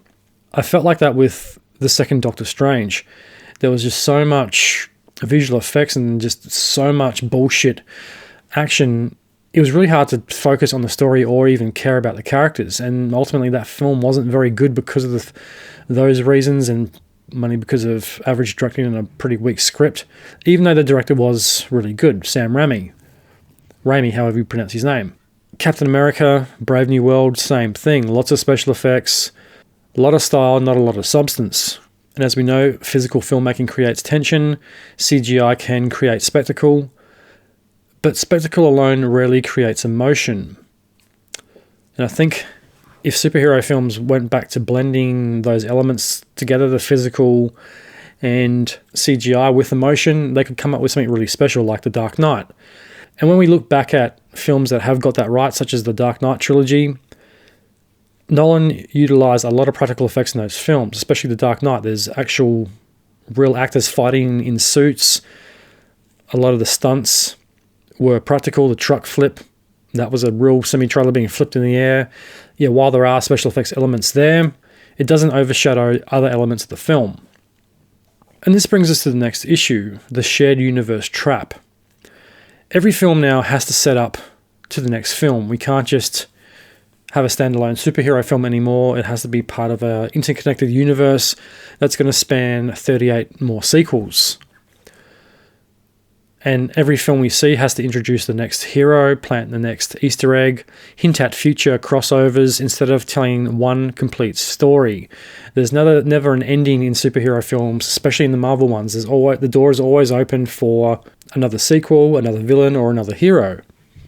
And while that worked for the first couple of Marvel films, like Iron Man led into Thor, Thor led into Captain America, or vice versa, and that all led into the Avengers, when they kept doing that over and over and over again, it got a bit tedious because it feels like nothing was going to end. And if nothing ever really ends, or the story's never really concluded properly, it doesn't really feel special. Which is why films like Logan were so powerful when they do this bold choice to have Wolverine die at the end of it. Because he's been this invincible character, then all of a sudden he's vulnerable. He might not make it out of this film like he has the previous 10. And this has become a bit of an issue because instead of studios telling one complete story, it always feels like studios are constantly selling audiences, quote-unquote, another product. And eventually viewers will stop caring. But can Supergirl avoid these problems? That is a real question. James Gunn has repeatedly said his new DC universe will focus on story first. I hope so. Characters first and quality over quantity. If that philosophy survives studio pressure, Supergirl has a genuine chance to stand out. Not because she's Superman's cousin, but because audiences are looking for films that feel human again. Movies that make us care before they ask us to cheer. And unfortunately, Supergirl fails to do this. And while that doesn't mean the DCU is dead by any means, it could just be, one bad film. Marvel's had plenty of bad films. It didn't kill the franchise or the MCU. Now, hopefully this is just a hiccup on what we hope is going to be a very long DCU road. Every franchise is entitled to a couple of bad films. There's bad James Bond films. But if I was James Gunn, this can't be the precedent for future DCU films. The bar needs to be raised because the quality just isn't there. This can't become the gold standard of future installments of the DCU. So hopefully James Gunn can steer the ship away from the iceberg in time. But what I've been hearing from some of the stars of this film and from James Gunn and the excuses they've made don't give me a lot of confidence that they've learned that lesson. They seem to be taking the arrogant studio approach where they double down and don't admit that there's a problem, rather than listening to the movie-going audience that is paying money to see these films. And how's that old saying go? The customer is always right. And this brings up the issue of Supergirl's box office. Is it setting the box office on fire, or is it a box office bomb? Now, according to Google AI, the 2026 film Supergirl is a major box office failure. And the film has been out for a couple of weeks at time of recording. I'm recording this on the 14th of July. The film's been out for about 3 weeks, going into its 4th week, so it's had enough time to earn its money back. But so far, it has grossed a total of $115.4 million worldwide. Ouch. Over its first 3 weeks of release, driven by a poor opening weekend and a historical steep drop-off, the film has stalled significantly below its massive production and marketing costs. Yeah, wow. And that's not just a trait of superhero films either. As I mentioned before, a lot of the bigger blockbusters of this year have all failed. And these studios should be getting a pretty clear message what people are turning up for and why those films are successful. So according to Google, the top 7 highest grossing films of 2026 so far are number 1, Super Mario Galaxy, over $1 billion. The Michael Jackson film, just under $1 billion. Toy Story 5, which has only been out for like a week, I think. $768.198 million. Fucking wow, that film is going to be well over $1 billion by the time it's finished its theatrical run. Devil Wears Prada 2, $688 million. Project Hail Mary, $682. Pegasus 3, which I've never heard of, $656. And Obsession, $400 million. Interesting. If we compare that with other big blockbuster films, the pattern is pretty alarming. He-Man grossed approximately $113 million globally. The Manoa live-action remake has made $115 million worldwide. Opening figures put it at $43 million domestically during its opening weekend, $95 worldwide. Spielberg's Disclosure Day has grossed roughly $232.9 million globally, with $113 million from the domestic market and $119 internationally. That's been the highest grossing film out of the last 3 we've seen. According to track data on The Numbers and Box Office Mojo, the film's financial run includes a domestic opening weekend of $37.1 million, wow, across 3,602 North American theaters, failing to meet the initial tracking projections of $50 million to $55 million. Total domestic gross, $66 million, total international, $49.4, worldwide gross, $115.4 million. Industry analysis project severe losses for Warner Brothers and DC Studios. I don't think you have to be a mathematician to work that out. Production budget estimated $170 million, plus $120 million for global marketing. And break-even point was $300 million to $375 million to account for theatre revenue splits. Projected studio loss between $100 to $120 million, assuming final worldwide totals crawl to $130 to $200 million. They're not going to get to $200 million. $130, most likely, not $200. Stiff summer competition. The movie opened directly against Disney Pixar's Toy Story 5, and that's been pretty much a box office juggernaut. So maybe not the right time to release the film. I think I probably would have either released it a couple of weeks before Toy Story or wait till August or something like that. Critical ratings sat at 56% on Rotten Tomatoes, accompanied by a low B- cinema score from opening day audiences. And yeah, that's basically what this film is B-. It's not great. It's not the worst film ever made, but it's pretty average. historic post-debut drops. The movie suffered a catastrophic second weekend slide and lost over 1,000 theatres by its third frame. Wow, causing theatre-level tracking to effectively stall. And this is not just me saying this. This is a whole bunch of critics and online publications saying exactly the same thing.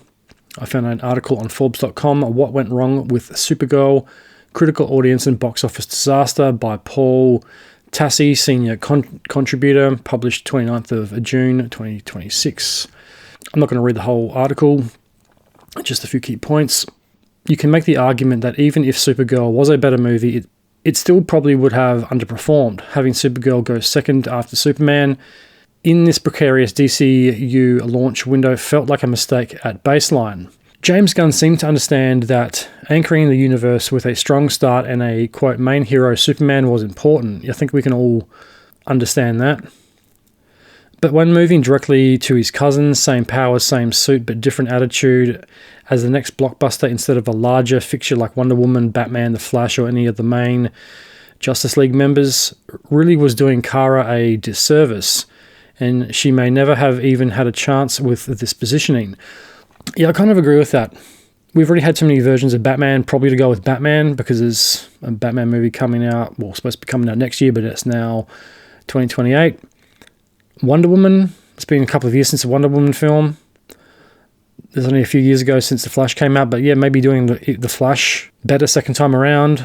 Green Arrow, one of the minor DCU characters that hasn't got a film to get people in the door. Maybe that would have been a better way to go. If there is one person at the root of why the actual film is bad, not necessarily the decisions to get there, it is director Craig Gillespie, who has never attempted any kind of project like this at all, and it shows. Supergirl often plays like a poor James Gunn impression, full of trashy space bars, needle drops, and slow-motion fight scenes spinning around in a circle. That's true. I heard a reviewer on YouTube say that James Gunn is pretty much using all the things that worked for Guardians of the Galaxy and transferring them over to the DCU. The whole first half of Supergirl is basically a mashup of things that worked in Guardians of the Galaxy that by this point in the DCU are overdone and kind of cliched, the bar fight thing, because there's so many bar scenes in the first half of it. They're just taking all the bits that worked for Guardians, mixing it up in a blender, adding some DCU into it, and then just pouring it onto a screen. And it doesn't work. When you have several bar scenes that are pretty much carbon copies of one another, it tends to get old pretty quick. And there's a scene where she's selecting the song on a jukebox, and it's an Earth song, but it's in a space bar, which doesn't make any sense. But it's basically the same as Guardians of the Galaxy. And I think the author of this article is right, because it does come off like a very cheap impression of what made James Gunn's Guardians films so successful. But all of it is just worse than Gunn's films, like someone tracing a picture with an unsteady hand, and it's the main thing that wastes Millie Alcock's performance, which may be the only bright spot of the movie. And I'll agree with that. I thought she did a pretty decent job as Supergirl. She's getting a lot of criticism and hate, which I think is pretty unwarranted. She did the best she can with a pretty average script. Writer Anne Nogueira, however you pronounce her name, reportedly impressed James Gunn with her Supergirl script. So much so, she's now working on both Wonder Woman and Teen Titans. Her take on Tom King's Woman of Tomorrow comic story may not be full of terrible dialogue, but its structure combined with the directing is certainly something that didn't work well here. It doesn't help that in interviews she actively states things about the comic that simply are not true, saying Krem dies in an ambiguous scene, with author Tom King saying it wasn't supposed to be ambiguous at all that he didn't die. A fantastic script could have helped save this film, but a plausible one didn't cut it. Yeah, that's true, and I'm really sick of these filmmakers and actors and writers saying absolute bullshit statements publicly and not getting tarred and feathered for it. Like, she has enough resources. She would have had an assistant. She could have found that information out that what she said wasn't true. She could have fact-checked all of that, but obviously she doesn't know the source material or is so pretentious and arrogant she didn't feel she had to. And if James Gunn was that impressed by an average script like Supergirl, that doesn't say much for Wonder Woman or Teen Titans. Maybe they have better directors that can change things, but if he is that easily impressed, that gives me a lot of concern about where James Gunn's mind is. Is he still the guy that should be running the DCU at all, if he's that easily impressed with what has unanimously been a pretty shit script? Because it's not just me saying this, everybody is saying the same thing. And if everybody is saying the same fucking thing, there must be some truth in it. Sticking your head in the sand, ignoring the fans and the critics, and making excuses for it isn't the right way to go. That just means you're not even acknowledging there is a problem to correct. And that is a recipe for disaster for future films. It seems to be a coin flip in 2026 whether your big blockbuster TV show or movie is going to actually spend tens of millions of dollars to look great or look awful. Last night's House of the Dragon showed us what a win looks like. Supergirl is a clear loss. It's a visual mess, both from an art direction perspective and a final third of the film that looks like it was shot on a soundstage. Yeah, it's true. Characters hanging out in a bland desert, a place that Mad Max made look gorgeous, but here it is muddy and uninteresting. This is not a problem unique to Supergirl these days, but it is a strike against the film here. And I didn't really touch on the effects side of things either, but the visual effects are pretty average. Visual effects have been average in a lot of movies this year. There's no artistry when it comes to visual effects anymore, unless it's Avatar. James Gunn's judgment. The buck still stops here with Gunn, and that's 100% true. He's the one who approved and raved about the script. He picked Gillespie to direct.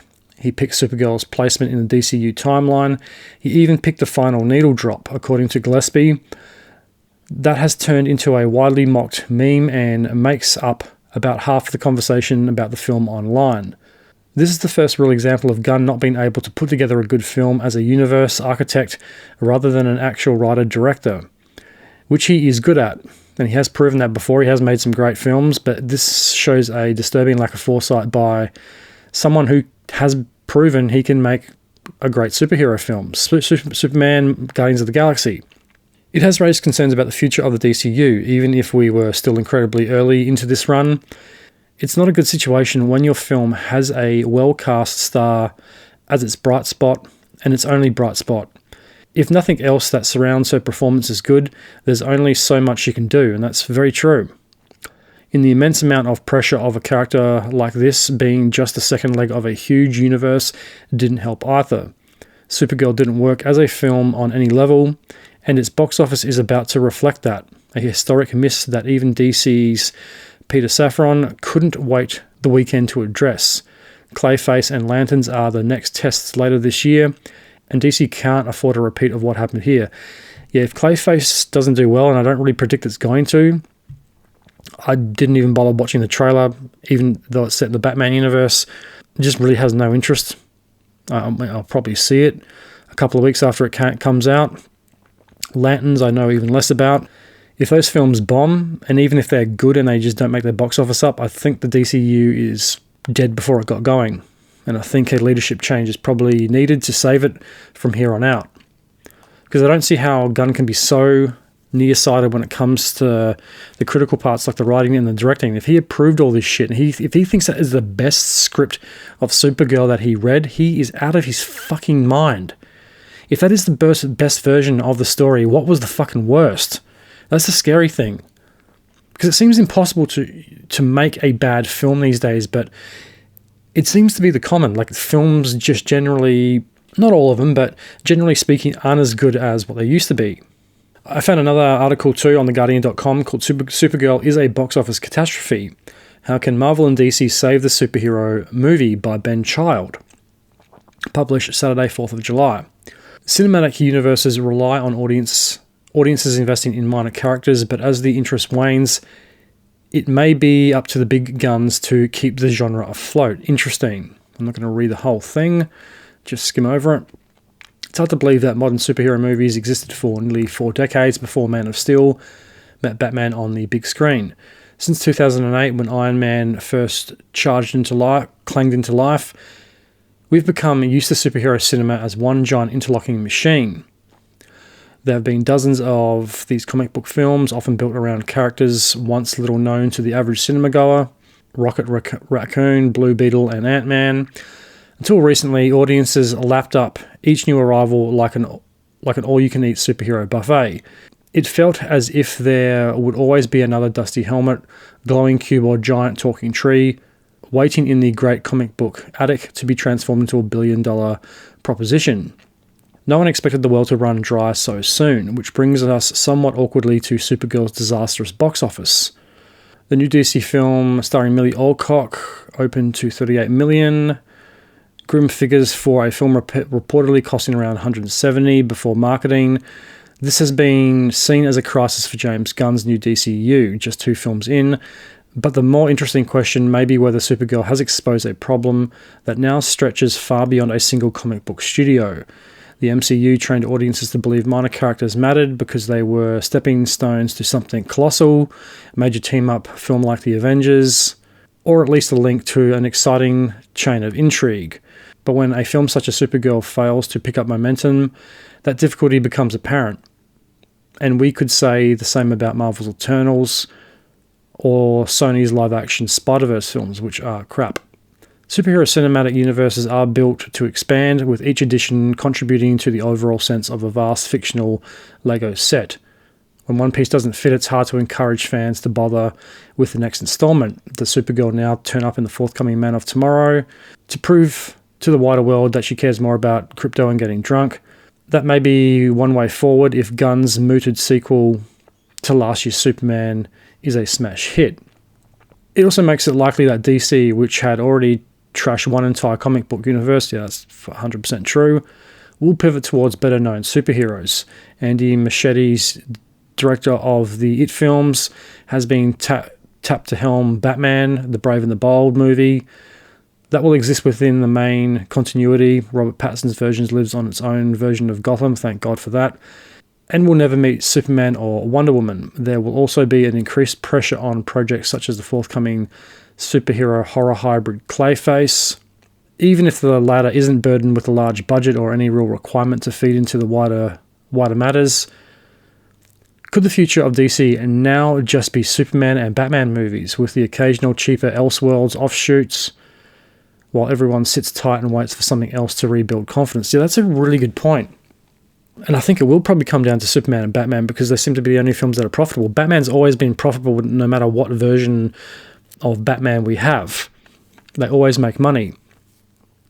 I know it's not all about the money, but if this is the best that Gunn can come up with, I know we're only a couple of films into it, but if this is the best he can come up with, it doesn't say a lot for the future of the DCU. And really, is there no other better director than Andy Muschietti? He directed The Flash too, I'm pretty sure. I mean, it wasn't the worst movie, it wasn't the best, but I guess he does have experience with Batman and Supergirl and The Flash. But are there no better directors out there and writers? He has access to anybody he wants, and yet he chooses people that, I mean, yeah, they make some good films, but they're not great. I think you really need someone with a bit of weight behind them to pull off something special. If so, this is hardly the start that Gunn and his studio co-head Peter Safran would have wanted. Will we ever see movies such as James Mangold's Swamp Thing? Oh, that would be fucking sick. Or the proposed films based on Teen Titans and Bane and Deathstroke? Yeah, Bane and Deathstroke film would be great. Apparently, Ben Affleck had written a script for his standalone Batman film that was going to have Deathstroke as the bad guy, which would have been cool because we haven't really seen him before.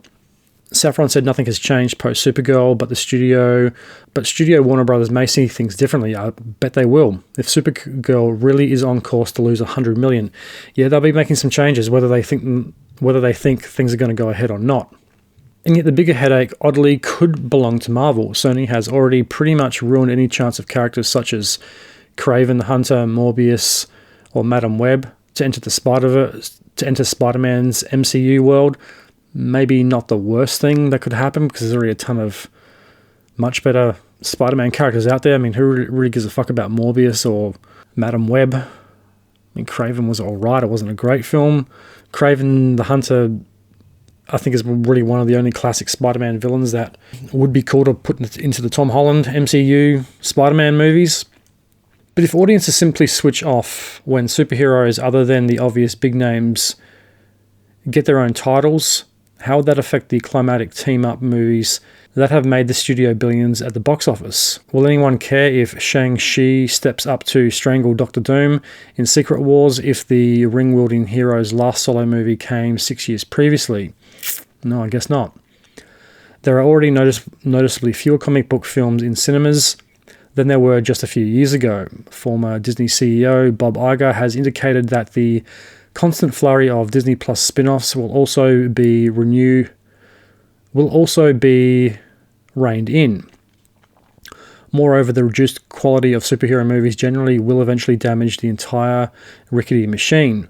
Naysayers will no doubt rejoice, but it will be a sad irony if the very thing that made such films inspiring in the first place, the ability to see Spider-Man exchanging bandage with Iron Man and Thor in the middle of some vast multiversal punch-up, ends up being what dooms the superhero cinematic universe altogether. Very well said. That's very interesting. It's a superhero paradox that becomes so big that they're now starting to essentially implode on themselves. I think we probably do need fewer superhero movies. I think we need better quality superhero movies, and not like 4 or 5 a year that really don't mean a lot. And while I have been critical of Marvel in the past and DC, who doesn't love a superhero movie? I mean, even I love them. They're modern day mythology after all. We probably do have too many of them. We probably need to focus on the quality of them more so than the quantity. But everyone likes to go to the movies and see Spider-Man battling it out with someone. I'm not a huge Spider-Man fan or Marvel fan, as I've pretty much said 15 times already, but I am looking forward to the new Spider-Man film. It looks like it's going to be good. They've all been good except for the second one.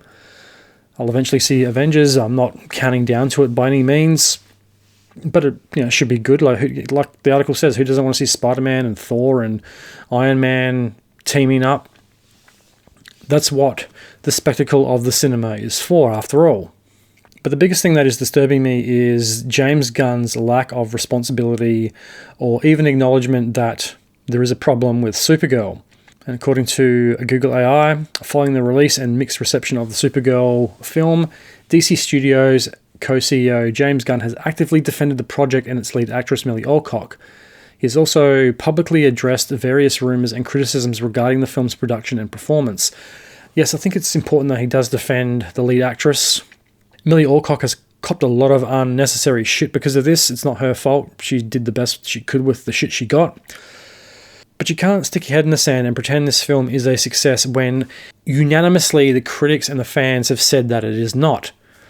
You can't pretend it's successful when you've lost that much money.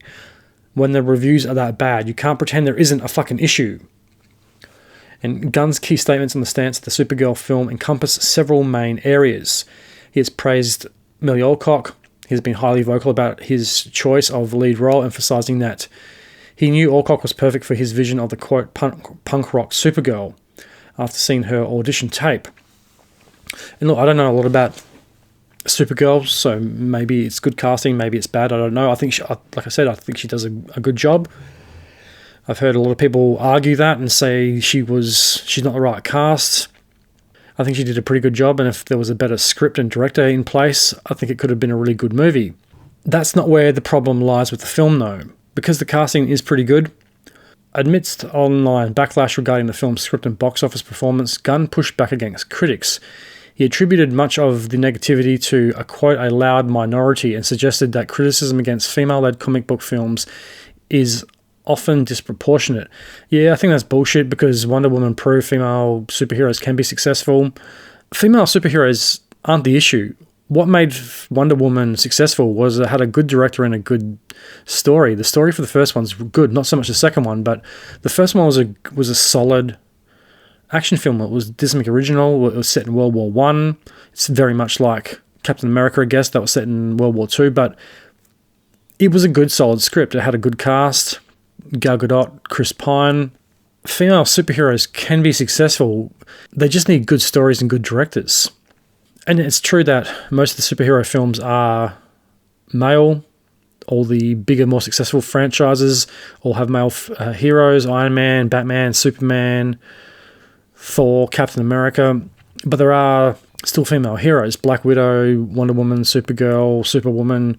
They can still be successful because, while the Black Widow film isn't the greatest film ever made, it's still a pretty good film. It was one of the better standalone Marvel films because they had spent the time building the character of Black Widow up. So I think that is a bullshit statement. And he says this quote-unquote loud minority. Well, what's this loud minority? Are you talking about internet trolls or YouTube channels, podcasters, or people who just don't like you? Because I've heard this loud minority argument several times before, and it must be a pretty fucking loud minority if you've lost $100 million to this film. That doesn't sound like a loud minority. That sounds like a quiet majority.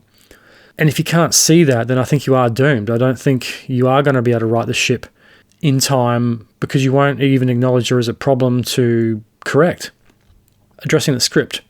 While the film received mixed reviews and faced criticism for its story, Gunn has historically stated that his strategy is to ensure scripts are fully polished before greenlighting projects. If James Gunn thought this was a polished script before greenlighting the project, I think he's fucking delusional. Because I found a couple of articles and they all say something similar regarding that statement. James Gunn said Supergirl was the best script he's read. And look, who knows what to believe anymore because these people will lie to sell their products. I just don't think it helps when he does say inflammatory things like a loud minority. Because I found an article on yahoo.com titled James Gunn called out for Supergirl's worst script after storytelling is king promise. It's by the Evolve editors, Thursday 25th of June. Variety's Owen Gilberman delivered a harsh verdict on Supergirl, calling it super horrendous. He wrote that DC Studios' James Gunn has given us a comic book movie with the worst script I can remember. Multiple critics echoed concerns about the film's story and structure, and everyone's saying the same thing. Alison Wilmore of Vulture called it, quote, aggressively minor movie that doesn't know what to do with its lead. The Associated Press noted that the film's struggles to match Kara's punk rock energy with an equally spirited supporting cast and story. Gunn had previously addressed the Delayed Authority movie on Threads last year. He wrote, quote, we won't greenlight a film until we have a finished script we're happy with. The filmmaker emphasized it's always going to be quality first no matter what. Then what happened here? His comments about DC's broader creative vision resurfaced during a 2023 interview. He stated storytelling is, quote, 100% king. He explained that each project's medium depends entirely on what the story requires. Gunn also previously called The Flash one of the best superheroes ever seen. Is this just marketing? Or does he actually really believe this? Because there's no way anyone on planet fucking Earth thinks The Flash is the best superhero ever made. I didn't mind it. I didn't think it was the worst film ever made. It was a good film, but it's no Dark Knight, it's no Avengers, it's no Iron Man, it's no Batman, it's no Superman. So either he's high as a kite or he's a fucking idiot. Or he's just trying to be subversive to draw attention to his comments for publicity's sake. Those statements have now fueled backlash from critics across social media platforms. Alonso Derudo of Film Verdict called Supergirl a shambolic affair, cursed with underwhelming action and a forgettable antagonist. Very true. And he's on the record as saying The Flash is the best movie he's ever seen, one of the best superhero films he's ever seen, and this was the best. And this version of the script was the best one he read. It sounds nuts when you consider the final product. Gunn has also directly engaged with fan discussions on social media, which you really shouldn't do. If you're running the DCU, if you're the co-CEO, you need to be focusing on the story, not engaging with social media discussions. Your time should be more valuable than getting into arguments with people on social media. You shouldn't have time to be on social media in the fucking first place. Focus on the films. Even responding to niche questions about the characters, Kryptonian biology, and ear piercings. Fuckery. Absolute fuckery. Focus on the running of the fucking company. Is there any reason this film turned out like it did when the CEO is answering questions about characters' ear piercings on social media? Fucking get a life. But James Gunn isn't the only member of the Supergirl cast or crew to make some inflammatory comments. It doesn't help when the star of the movie, Millie Alcock, has received some pretty harsh online backlash for comments she has done during interviews with the press. Now, she has been outspoken regarding online backlash, misogynistic criticism and queer interpretation surrounding her portrayal of Kara Zor-El in Supergirl and Woman of Tomorrow. She has stated that simply existing as a woman in major fandoms invites unwarranted commentary on women's bodies, and that much of the vitriol she faced has rooted in deep-seated misogyny. Yeah, she has been criticised for her looks, which I think is unfair. I mean, is she any different to anyone else? Look in the mirror. If you're fucking perfect, then I'll be quiet, but we've all got something we don't like about ourselves. I don't think criticising someone's physical appearance is mature or something we should really be even giving oxygen to in 2026. I don't think there's anything physically wrong with her. She definitely has her own look, which I think is good. She's unique. And I do think the criticism she has copped is bullshit, but at the same time, men cop just as much quote-unquote unwarranted commentary on their bodies as women. I mean, look at the shit Chris Hemsworth and Chris Evans have copped for playing superheroes in Captain America and Thor. All you heard about was Chris Hemsworth was on steroids. There's no way he could have gotten that jacked, which, you know, he probably was on some type of growth hormone because he couldn't have probably gotten that big naturally that quickly. And the same was said about Chris Evans. Anytime a guy gets jacked for a superhero role, the conversation instantly turns to drug use. You have to use steroids or testosterone. And look, in most cases, the time frame from getting cast, training to shooting isn't long enough to put on that type of muscle naturally, and I guess corners have to be cut. And you know, Charlie Sheen has said this about Hollywood before. He said that I assumed everybody was on steroids because everyone was always in great shape. He did steroids to play the baseballer in that baseball film he did, I can't remember the name of it, and Hot Shots. Women probably do cop crueler criticisms of their bodies than men, and I think that's obvious. But you're also stepping into a role of Supergirl, which has a big fan base, and people do get very protective over that. And I was very critical about Robert Pattinson playing Batman. I did not believe he could pull it off until I saw the film. And I still think he was probably 20 kilos too small for that role. He needed to be much more muscular, in my opinion. I think he's just too skinny. But his acting ability proved me wrong. He was a really good choice for Batman. I still do think he needs to work out. He does need to put on some muscle for the second Batman. He needs to bulk up. But it still worked. It's not like the role relied only on him being jacked to play Batman, where I think Christian Bale probably encompassed more of those elements, the acting, the mood, the physicality. He went all out, but he's also a method actor and a bit psycho. Throughout the press tour and following the film's theatrical adjustments, Alcock made several notable statements across major interviews. Speaking with Variety, she noted that the internet has an ownership mentality over women's bodies. When she called out these remarks, she observed that the subsequent angry responses from anonymous accounts, quote, proved her point. Following the movie's removal from select theatres, she also lashed out at the toxic elements of the fandom that actively campaign against female-led action films. Yeah, I don't know if it's female-led action films, because plenty of films are being boycotted due to things that the director, writer, or stars have said. And you look at the current batch of the Disney remakes, they've all sucked, they've all failed, not because they're female-led, because they're crap films. And yeah, I guess it's good that the star is standing up and defending the film they're in, but at the same time, a bad film is a bad film. It's not a good film. That's why it failed. An ownership mentality over women's bodies, yeah, maybe she has a point with that. But once again, men cop this too. If you're doing an action film and you don't look buff enough, you are going to cop shit. I mean, the casting of The Odyssey is prime example of when a director as acclaimed as Nolan makes some very creative choices on his casting, he got fucking flamed for it. And it's not just about the female casting, it's about the casting of the film in its entirety. But I guess women do probably get it worse than men. Her remarks obviously relate to addressing fan toxicity and misogyny. The toxic fandom and misogyny aren't the only reasons this film failed. And I think at some point you have to acknowledge that, otherwise you're really just delusional and narcissistic and hypocritical. Elements of the fandom that actively campaign against female-led action films. Wonder Woman didn't have this problem, to my knowledge. Other films haven't faced these challenges. The Black Widow film didn't have an active campaign against it, so I'm not sure there's much in those comments. Following the movie's removal from select theatres, she's lashed out, and that relates to the film's removal from select theatres.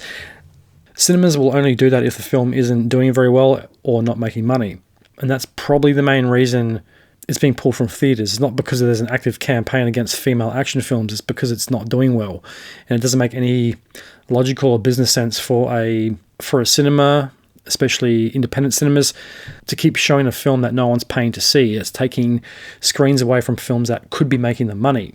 Queer representation. Alcock openly embraced the queer readings of Supergirl, stating that she was, quote, honoured by them. Okay, I guess if you're an actor, you have to have a fucking slice of the woke pie at some point. She told journalists that this version of Kara, quote, doesn't live inside the binary of what we think a woman should be. Oh, fuck. And maybe she does have a point with the last few statements. Maybe people aren't seeing the fucking film because they just don't like her. Because these comments are fucking stupid. End is allowed to be messy, angry, and strong without being confined to a traditional love interest. Well, there was no love interest in this film. It wouldn't have fit the film for one, and it would have been stupid and cheesy. The one thing she left out was interesting. You can be messy, you can be angry, you can be strong, because whenever you talk about a female hero, they can't just be messy or angry, they have to be messy, angry, and strong. Interesting is the key one, because she's just not interesting. They could have made her messier, more flawed, and more angry, and she would have been more relatable. And ultimately, this fails because the writing and directing are so piss poor. Now, if the writing was better and it wrote a better, fleshed out, more flawed Supergirl, this would have been a much better film. Explaining why she took on the high-profile DC role, Alcock admitted that she was terrified but knew the fear meant she had to do it. Yeah, good, I like that, I can respect that point. Instead of falling into the standard superhero tropes seen in earlier films, she focused on portraying Kara truthfully as someone shaped by profound survivor's guilt. Yeah, interesting. But that doesn't translate in the film really at all. I mean, there's a little bit of it there, there's a little bit of PTSD, but if they had a focus on those two elements, like I just said, she would have been much more interesting.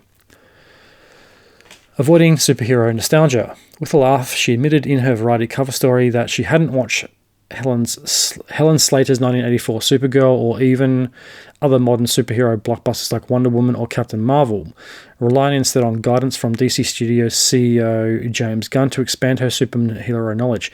Big mistake. I think she should have done her research. That sounds like she's going in blind.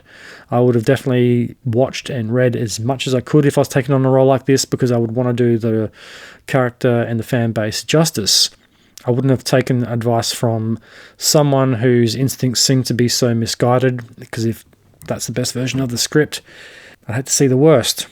If he's genuine when he says that was the best version of the script that he's read and The Flash was the best film, I think he is really misguided and probably not someone you want to be taking too many pointers from. And I guess long gone are the days when an actor actively tries to promote the film they're in and not just piss off people who they want to go pay for it. Because I can't picture Tom Cruise or even Will Smith back in the 90s doing this. I mean, look at Tom Cruise. This guy goes to every fucking premiere in every major city around the world.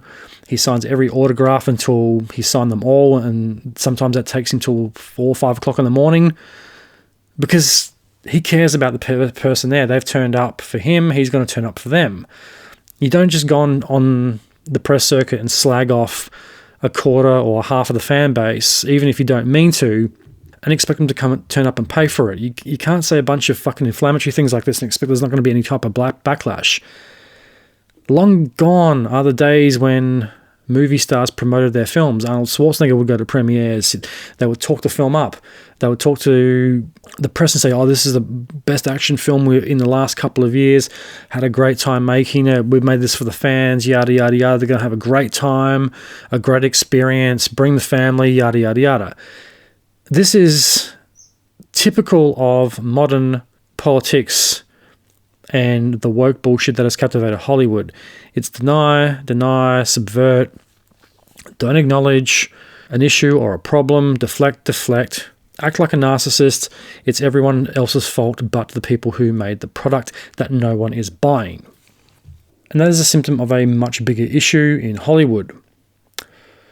Because Hollywood doesn't have a superhero problem. It has a storytelling problem.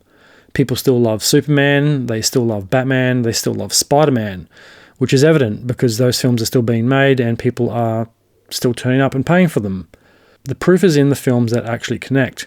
If Supergirl succeeds, it won't be because audiences suddenly stopped being tired of superheroes. It'll be because someone finally remembered that behind every great superhero is a great story. And unfortunately, that's where Supergirl fails. It's average storytelling. It has some myth and backstory, but it's not enough. The meaning is missing. It comes off like just another popcorn film, a big summer blockbuster without the blockbuster. Not the second installment in a bigger interconnected series of films about superheroes, myths, legends, and human characters that audiences have been turning up to see for over 50 years. Audiences won't continue to pay to see mediocre, lazy storytelling of beloved heroes, because deep down we all still love a good superhero story.